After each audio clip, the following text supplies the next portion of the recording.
On a beaucoup parlé de savoir accueillir les émotions. J'aimerais maintenant qu'on évoque la place du parent, que ce soit vis-à-vis des soignants et vis-à-vis de l'entourage. On a réalisé une tournée au sein de chacune des structures de la Fondation pour célébrer évidemment le 30e anniversaire et recueillir les témoignages de parents, évidemment de bénévoles, mais aussi de salariés, de professionnels de santé et des idées pour l'avenir, parce que c'est bien de savoir un peu où on peut aller. J'aimerais vous partager donc un témoignage d'une maman qui avait un questionnement sur sa place à l'hôpital. Alors elle nous le dit. Je ne sais pas combien de temps je dois rester dans la chambre pour être un bon parent. Est-ce que je dois être là nuit et jour? Est-ce que si je reste 2 heures, c'est suffisant? Est-ce qu'on va me juger? Alors, je sais que certains parents qui sont présents ici se posent certainement la question tout naturellement. Il y a vraiment une notion de jugement, de ne pas savoir finalement quels sont mes droits, mes devoirs, qu'est-ce que je peux faire, pas faire, qu'est-ce qui est correct de faire. Un papa disait aussi également, être parent d'enfants hospitalisés, c'est attendre et être dans l'inconnu. Pendant cette attente perpétuelle, j'ai mon enfant, comment je l'occupe? Être parent d'enfants hospitalisés, c'est se demander à quoi je sers. Les mots sont durs. C'est un peu compliqué de pouvoir répondre comme ça.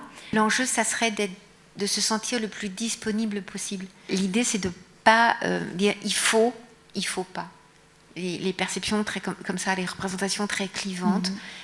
Chaque parent est dans ce tissage parental à sa place de façon différente. Il faut que je puisse me sentir à ma place. Si ma place, c'est je me sens plus disponible, plus près en étant à côté de mon enfant, bah ok, si c'est possible par rapport aux soins.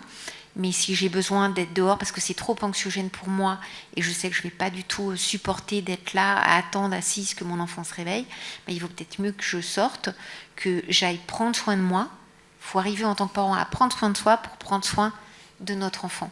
L'enjeu, il est vraiment là. Et l'ajustement relationnel, être disponible psychiquement, est dans ce portage, dans une co-construction du portage. On n'est pas obligé d'être à côté H24. On peut construire sa présence en tant que parent autrement avec notre enfant.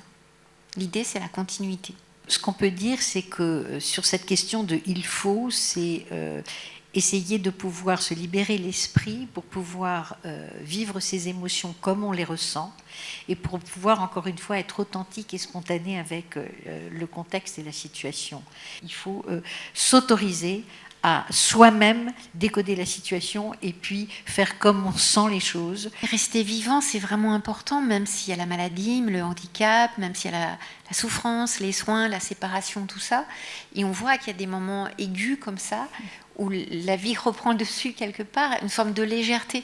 On a besoin aussi de lâcher à un moment donné et s'autoriser à rire. Les fratries, certaines fois, rigolent beaucoup. Et certaines fois, les parents, ou ben non, c'est pas le moment parce que tout le monde est inquiet. C'est important, ça fait partie de la vie. Et rire, ça aide aussi à tenir face à l'adversité.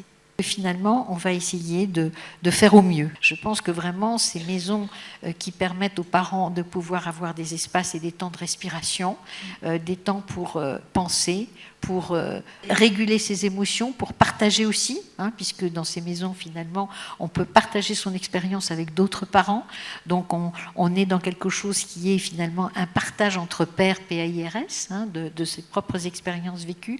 Tout ça, ce sont des éléments qui vont évidemment jouer à pouvoir consolider la capacité à pouvoir faire face à la situation. Les parents et les professionnels doivent être véritablement dans un partenariat. Finalement, la finalité qu'on a tous, c'est de faire, non seulement de soigner l'enfant, mais de faire en sorte qu'on favorise son bien-être.